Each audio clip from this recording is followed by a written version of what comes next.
Hello students, education world channel पर आप सभी का स्वागत है।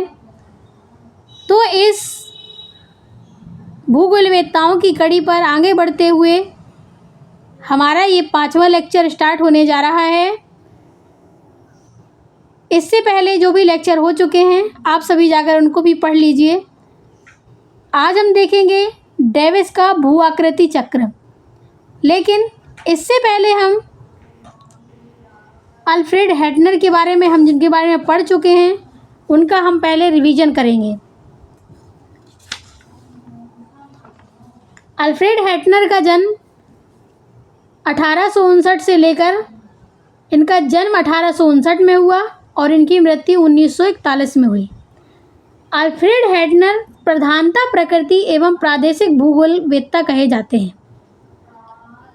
एक क्षेत्रीय विवरण विज्ञान इन्होंने दिया और 20वीं शताब्दी का अग्रणी भौगोलिक विधिवेत्ता के रूप में जाने गए। विस्तृत यात्राओं के बाद इन्होंने विभिन्न देशों की यात्राओं के बाद इन्होंने यूरोप नामक पुस्तक लिखी, जिसकी रचना 1907 में इनका प्रकाशन हुआ। इसका हेटनर भूगोल को आइडियोग्राफिक प्रादेशिक आधारित ही विज्ञान मानता है। इन्होंने अर्धकुंडे के स्थान पर लैंडर कुंडे शब्द का प्रयोग किया और विशेष ख्याति प्राप्त इनको तब हुई जब इन्होंने जियोग्राफिकल ऑफ मेथोडोलॉजी की ग्रंथ की रचना की, तब इनको विशेष ख्याति प्राप्त हुई। और विभिन्न प्रकार की इन्होंने पुस्तकें भी लिखी हैं जिनके बारे में उनको पढ़ा चुके हैं पहले से, तो आप उस क्लास को जाकर देख लीजिए। अब हम पढ़ते हैं डेविस का भू आकृति चक्र। डेविस महोदय ने भू आकृति चक्र दिया हुआ है, इसके बारे में हम विस्तृत अध्ययन करते हैं। डेविस महोदय का जन्म 1850 में अमेरिका के भूगोलवेत्ता माने जाते हैं। ये अमेरिका में इनका जन्म हुआ 1850 में। सर्वप्रथम स्कॉटिश भूगर्भ शास्त्री जेम्स हटन ने 1785 में किया था,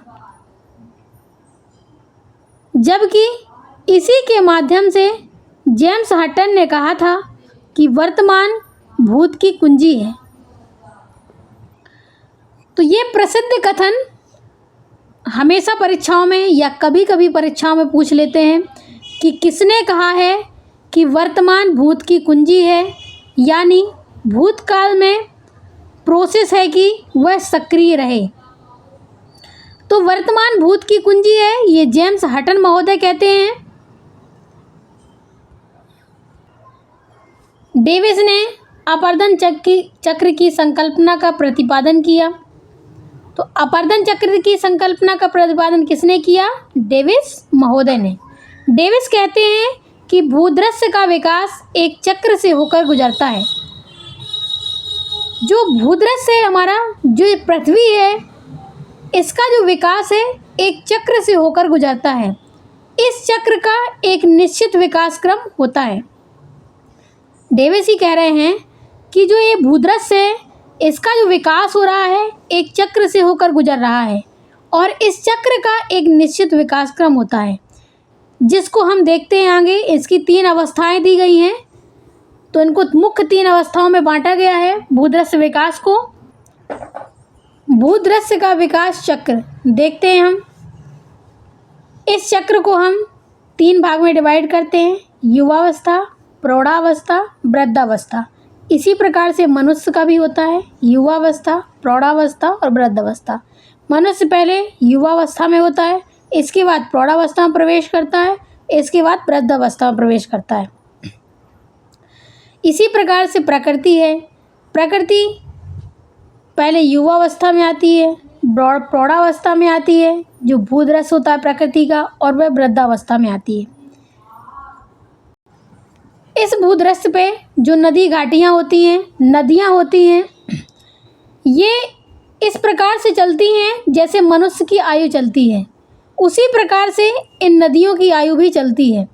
पहले ये युवावस्था में आती है, फिर प्रौढ़ावस्था में आएगी, फिर वृद्धावस्था में जाएगी।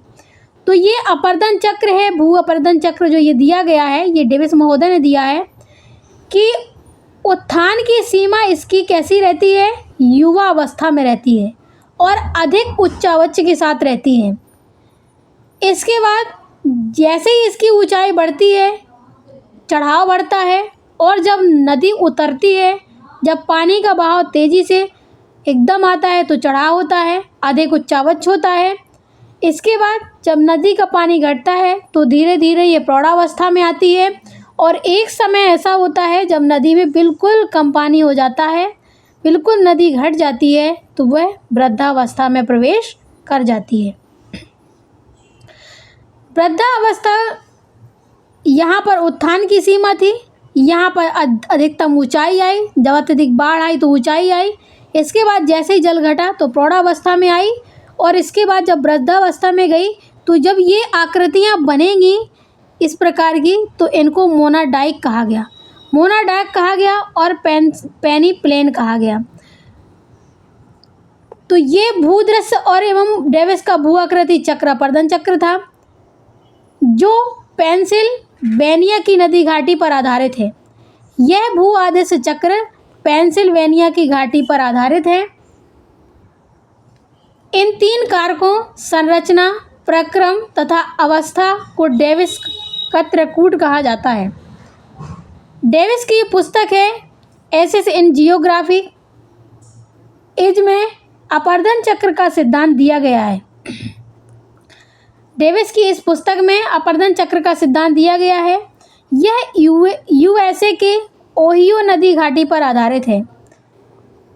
इन्होंने कहा कि उत्थान की क्रिया के समापन के बाद ही अपर्दन का कार्य प्रारंभ होता है। डेविस महोदय कहते हैं कि पहले उत्थान की क्रिया प्रारंभ होती है, यानी पहले नदी पर बाढ़ आने की प्रक्रिया प्रारंभ होती है। इसके बाद जैसे जैसे उतरती है, जैसे जैसे पानी घटता जाता है, समापन की क्रिया प्रारंभ होती जाती है और अपर्दन का कार्य उसी समय से प्रारंभ हो जाता है। ये 3 अवस्थाएं हैं, इनको भी हम देखते हैं। पहला है युवावस्था। इस अवस्था में नदी का तलीय अपर्दन सर्वाधिक होता है। जब युवावस्था में नदी होती है तब नदी का तलीय मतलब नीचे का अपर्दन सर्वाधिक होता है, तेजी से उसका कटाव होता है। इससे नदी क्या होती है, गहरी होती चली जाती है। जब तेजी से पानी का बहाव होगा तो तेजी से मिट्टी का कटाव होगा। जितना मिट्टी तेजी से मिट्टी का कटाव होगा तो नदी में गहरी घाटी बनती चली जाएगी। विशेषता है इसमें गहरी और सकरी घाटियों का विकास हो जाता है। जब तेजी से पानी का बहाव होने के कारण नदियों में तेजी से मिट्टी का कटाव होने के कारण इसमें गहरी घाटियों का निर्माण होता है। जैसे गॉर्ज बन जाते हैं, कैनियन बन जाता है, जल गर्तिका बनती है, जलप्रपात बनते हैं, तीव्र ढाल के कारण सरिता अपहरण होता है। इस अवस्था को स्ट्रीम लिथनिंग स्टेज कहा जाता है।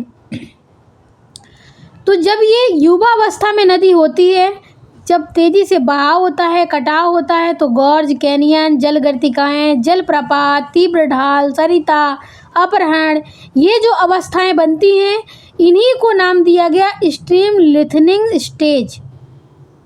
इसके बाद आती है प्रौढ़ावस्था। इस अवस्था में प्रौढ़ावस्था में नदी का अपर्दन थोड़ा कम हो जाता है।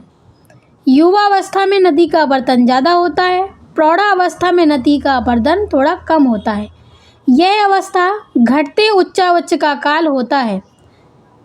यह क्या होती है, जब नदी घटती है, पानी का बहाव घटता है, कम होता है, तो उस समय के घटते उच्चावच का काल कहा जाता है।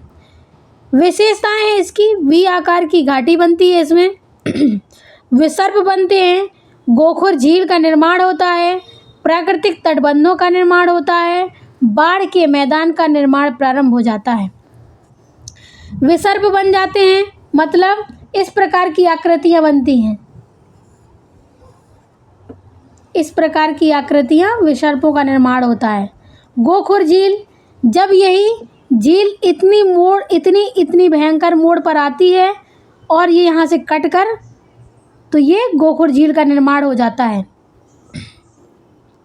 प्राकृतिक तटबंध बन जाते हैं, किनारे किनारे नदियों में तटबंध बन जाते हैं, कटाव हो जाता है, बाढ़ के मैदान का निर्माण भी हो जाता है। इस अवस्था को स्ट्रीम वेदनिंग कहते हैं। अब आती है हमारी तीसरी अवस्था, जो होगी वृद्धावस्था। इस अवस्था में ढाल अत्यंत ही न्यून हो जाता है। जब नदी का पानी बिल्कुल कम हो जाएगा, नदियों का पानी कोई अत्यधिक तेज बहाव नहीं रहेगा, तो उसका ढाल अत्यंत ही न्यून हो जाएगा और नदी का अपर्दन समाप्त हो जाएगा। तीव्र गति से पानी ना बढ़ने के कारण, तेजी से पानी न निकलने के कारण अपर्दन उसमें समाप्त हो जाता है, कोई अपर्दन नहीं होता है। समस्त क्षेत्र में एक समतल मैदान में बदल जाता है। जब कोई कटाव छटाव नहीं होगा, कोई गॉर्च नहीं बनेंगे, कोई गोखुर झील नहीं बनेगी, तो एक समतल मैदान का निर्माण होगा, जिसे डेविस को पेनी प्लेन कहा है। इसे डेविस ने पेनी प्लेन कहा और इसी क्षेत्र में कम ऊंचाई वाले अवशिष्ट पहाड़ियों को मोनाडॉक कहा है, मोनाडॉक कहा है। तो डेविस ने इसे पेनी प्लेन कहा और कम ऊंचाई वाले अवशिष्ट पहाड़ियों को मोनाडॉक कहा है। आगे देखते हैं, कॉन्सेप्ट में हमने कुछ लिखा है।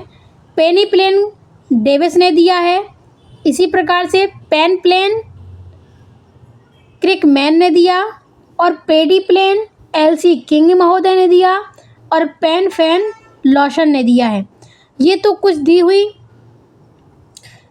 जिन्होंने जो दिया हुआ है उनके बारे में लिखा है कि पेनी प्लेन को डेविस महोदय ने दिया, पेनी प्लेन सिद्धांत।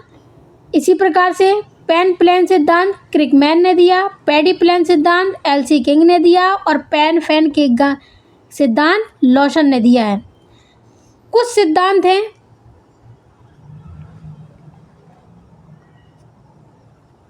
वॉन थूनन ने कृषि अवस्थित सिद्धांत दिया है। तो पूछता है कि कृषि अवस्थित सिद्धांत किसने दिया? वॉन थूनन ने दिया। अल्फ्रेड वेबनर ने न्यूनतम परिवहन लागत सिद्धांत दिया। न्यूनतम परिवहन लागत सिद्धांत अल्फ्रेड वेबनर ने दिया। डब्ल्यू क्रिस्टलर ने दिया केंद्रीय स्थान सिद्धांत। इसी प्रकार से एक और हैं ए ब्लॉस ने उद्योगों की स्थापना सिद्धांत दिया है। उद्योगों की स्थापना सिद्धांत ए ब्लॉस ने दिया है। तो ये आज का हमारा लेक्चर था। आप सभी को अच्छा लगा हो तो दिल से लाइक कीजिएगा, सब्सक्राइब कीजिएगा। फिर मिलते हैं एक नेक्स्ट वीडियो के साथ, तब तक के लिए धन्यवाद।